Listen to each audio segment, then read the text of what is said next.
जब एक इंसान की मौत होती है तो हम क्या देखते हैं? एक शरीर जो हिल नहीं सकता, रिश्तेदार जो रो रहे हैं, लकड़ियां जो चिता के लिए सजाई जा रही हैं, और अंत में मुट्ठी भर राख। हमें लगता है कि कहानी शायद यहीं पर खत्म हो गई, उस इंसान का चैप्टर बंद हो गया। लेकिन शास्त्रों का सबसे बड़ा सत्य यही है कि मौत अंत नहीं है, बल्कि एक इंटरवल है। असली फिल्म तो मौत के बाद शुरू होती है। जब शरीर यहां रह जाता है तब आत्मा निकलती है एक लंबी यात्रा पर, एक ऐसी यात्रा जहां पर ना आपकी कार जाती है, ना आपका बैंक बैलेंस, और ना ही आपकी ऊंची पहचान। वहां अगर कुछ साथ जाता है तो वो है एक बही खाता, वो बही खाता जो आपके कर्मों का हिसाब रखता है। और इसलिए आज एक सवाल हम आपसे पूछते हैं कि क्या कभी अकेले में बैठकर आपने ये सोचा है कि अगर आज अभी इसी वक्त आपकी आंखें हमेशा हमेशा के लिए बंद हो जाएं, तो चित्रगुप्त की उस किताब में आपके नाम के आगे क्या लिखा होगा? स्वर्ग का सुख, या फिर गरुड़ पुराण में बताई गई वो भयानक सजाएं जिनका नाम सुनकर ही ऋषियों की भी रूह कांप जाती थी। नमस्कार, मैं हूं शुभांकर, और आज भक्ति बुक में हम किसी सुनी सुनाई कहानी पर चर्चा नहीं करने वाले हैं। आज हम खोलेंगे सनातन धर्म के उस ग्रंथ को जिसे मृत्यु के बाद का संविधान कहा जाता है, गरुड़ पुराण का प्रेत खंड। आज हम जानेंगे उन 5 महापापों के बारे में जिनके लिए यमराज की अदालत में बेल नहीं मिलती, जिनके लिए नरक में स्पेशल सेल बनाई गई है। इसलिए आज कुर्सी की पेटियां बांध दीजिए, क्योंकि आज इस वीडियो में जो सफर है वो आपको अंदर तक झकझोर देने वाला है। अब इससे पहले कि हम उन पापों की लिस्ट को खोलें, हमारे लिए आपको यह समझाना जरूरी है कि गरुड़ पुराण आखिर है क्या।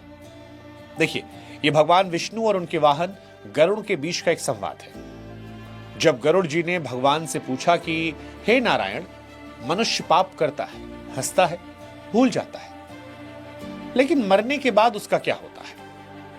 तब भगवान विष्णु ने जो जवाब दिया वही गरुड़ पुराण बना। भगवान विष्णु कहते हैं कि नरक कोई धरती के नीचे छिपी गुफा नहीं है, नरक एक अवस्था है, नरक एक प्रतिक्रिया है। गरुड़ पुराण इसी विज्ञान पर काम करता है, और आज उसी के हम 5 महापापों की बात कर रहे हैं, क्योंकि ये पाप सिर्फ एक इंसान को नहीं बल्कि मानवता, सृष्टि और खुद भगवान की व्यवस्था को चोट पहुंचाते हैं। तो आइए यमलोक के दरवाजे को आज खोलते हैं और देखते हैं पहला महापाप। सबसे पहला पाप जिसे शास्त्रों में अक्षम्य कहा गया है वो है सृष्टि के बीज को नष्ट करना, यानी भ्रूण हत्या। आज के आधुनिक दौर में लोग मेडिकल टर्म का नाम देते हैं, लेकिन गरुड़ पुराण की नजर से देखिए, एक आत्मा जो 84 लाख योनियों में भटकने के बाद बड़ी मुश्किल से मनुष्य बनने का मौका पा रही थी। ईश्वर ने उसे चुना था, उसे मां के गर्भ में भेजा था। वो अभी दुनिया में आई भी नहीं, उसने सूरज की पहली किरण भी नहीं देखी, और आपने अपने स्वार्थ के लिए, अपने डर के लिए उसे गर्भ में समाप्त कर दिया। भगवान विष्णु कहते हैं कि यह हत्या किसी इंसान की नहीं, यह संभावना की हत्या है। गरुड़ पुराण के अनुसार ऐसे पापियों का ठिकाना कुंभी पाकम नरक होता है। कुंभी पाकम का वर्णन बहुत भयानक है। यहां विशाल पात्र होते हैं जिनमें ऐसा तेल या तरल पदार्थ होता है जो खौलता रहता है, लेकिन यहां की पीड़ा शारीरिक से ज्यादा आत्मिक होती है। आत्मा को उस ताप में तपाया जाता है। ये गर्मी, ये जलन उस पापी को महसूस कराती है कि गर्भ के अंदर उस नन्ही जान को कितनी जलन महसूस हुई होगी। वहां आत्मा चिल्लाती है, माफी मांगती है, लेकिन यमदूत उसे छोड़ते नहीं है। वो उसे तब तक ताप में रखते हैं जब तक कि उसके पाप का एक एक अणु जलकर खाक नहीं हो जाता। ये सजा हमें बताती है कि जीवन देने का हक ईश्वर का है, तो फिर लेने का हक इंसान को किसने दे दिया? अब बात करते हैं दूसरे महापाप की। एक ऐसा पाप जो आज के कलयुग में सबसे ज्यादा हो रहा है, नारी की मर्यादा का हनन। हमारे शास्त्रों में एक श्लोक है, यत्र नारिस्तु पूज्यन्ते रमन्ते तत्र देवता, यानी जहां नारी का सम्मान होता है वहां देवता निवास करते हैं।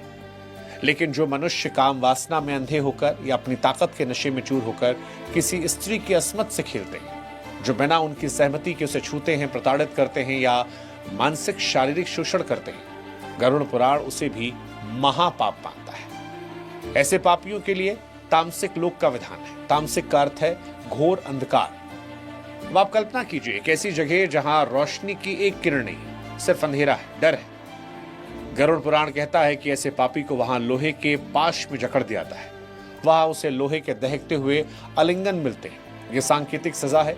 जैसे उसने जबरदस्ती किसी को छुआ था, वैसे ही यहां उसे अग्नि और लोहे का स्पर्श मिलता है। यह सजा उसे याद दिलाने के लिए है कि किसी की कोमलता को उसकी कमजोरी में समझा जाए। इस ब्रह्मांड की सबसे बड़ी भूल है, जब एक स्त्री की आत्मा रोती है तो उसका श्राप यमराज के रजिस्टर में सबसे पहले नोट होता है। तीसरा पाप जो अक्सर लोग अनजाने में करते हैं, विश्वासघात और झूठी गवाही। इस दुनिया का आधार भरोसा है।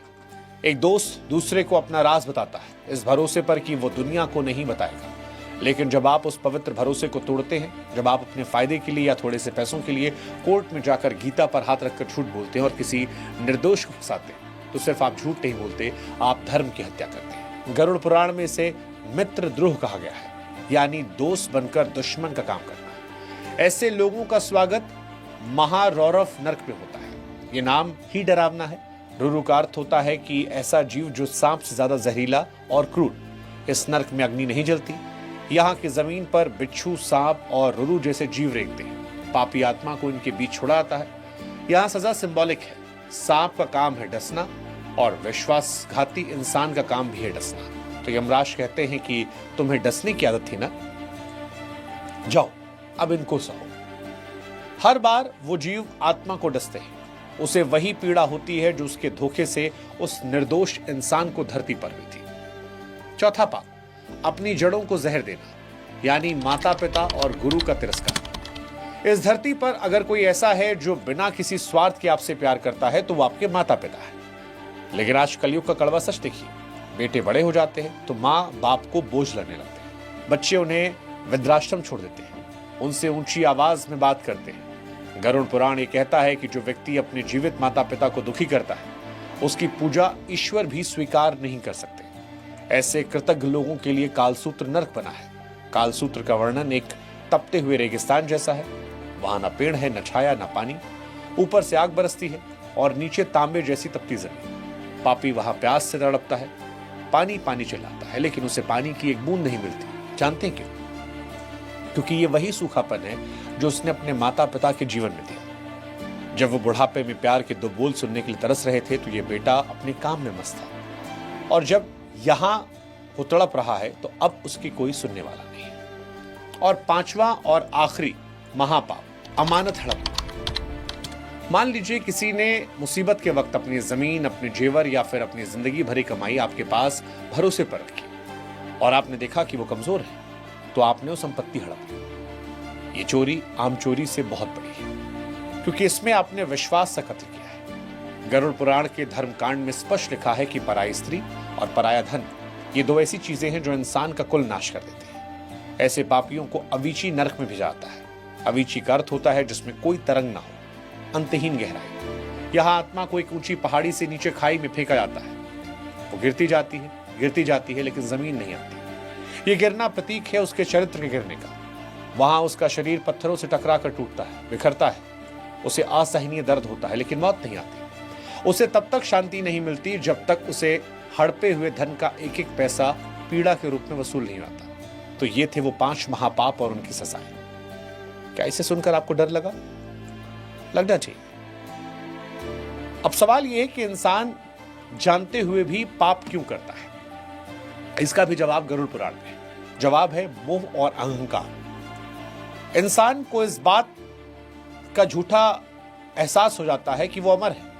उसे लगता है कि हमारे बंद कमरों में किए गए पाप को कोई देख नहीं रहा। लेकिन हम भूल जाते हैं कि सूर्य, चंद्रमा, हवा, अग्नि और हमारे खुद के अंतरात्मा, ये सब सीसीटीवी कैमरे हैं जो 24 घंटे इसकी रिकॉर्डिंग कर रहे हैं। और चित्रगुप्त का सर्वर कभी डाउन नहीं होता। अब सवाल है, क्या कोई रास्ता नहीं बचा? क्या हम सभी नरक में जाने वाले हैं? जवाब है नहीं। सनातन धर्म डराने वाला धर्म नहीं है, ये रास्ता दिखाने वाला धर्म है। गरुड़ पुराण में भगवान विष्णु गरुड़ जी से कहते हैं कि हे खगेश, अगर किसी से पाप हो गया हो तो पश्चाताप ही उसका सबसे बड़ा प्रायश्चित है। अगर किसी ने अनजाने में किसी का दिल दुखाया तो आज अभी उनसे जाकर माफी मांग लीजिए। अगर धन हड़पा तो लौटा दीजिए। माता पिता की आंखों में आंसू दिए तो चरणों में गिर जाइए, क्योंकि जब तक शरीर में मांस है तब तक सुधार का मौका है। हाँ, एक बार आपके प्राण निकल गए तो फिर सिर्फ भुगतान का समय है। याद रखिएगा कि यमराज को आपकी संपत्ति में कोई दिलचस्पी नहीं है। वो आपकी सिफारिश कहीं से नहीं सुनेंगे। उन्हें सिर्फ आपका शुद्ध अंतकरण चाहिए। बाकी आप समझदार हैं। जाते जाते ये वीडियो का मकसद आपको डराने का नहीं था। मकसद इतना था कि भागदौड़ भरी जिंदगी में हम एक पल को रुके, सोचें कि हम कहां जा रहे हैं। गरुड़ पुराण एक आईने की तरह है। इसमें अपनी सूरत देखिए और खुद को पहचानिए। अगर ये जानकारी, ये गहरा विश्लेषण आपको पसंद आया हो तो इस वीडियो को सिर्फ अपने तक मत रखिए। अपने दोस्तों, परिवार और खासतौर पर युवाओं के साथ शेयर कीजिए। शायद आपका एक शेयर किसी को पाप करने से रोके, और ये भी अपने आप में पुण्य काम होगा। बाकी अगर आप सनातन धर्म के ऐसे ही गहरे रहस्यों को जानना चाहते हैं तो आपसे हमारी गुजारिश है कि हमारे चैनल भक्ति बुक को अभी सब्सक्राइब करें और कमेंट सेक्शन में हर हर महादेव या श्री हरि जरूर लिखें। अपनी अंतरात्मा को सुनिए, अच्छे कर्म कीजिए। मिलते हैं आपसे अगले वीडियो में। तब तक के लिए ओम नमो नारायण।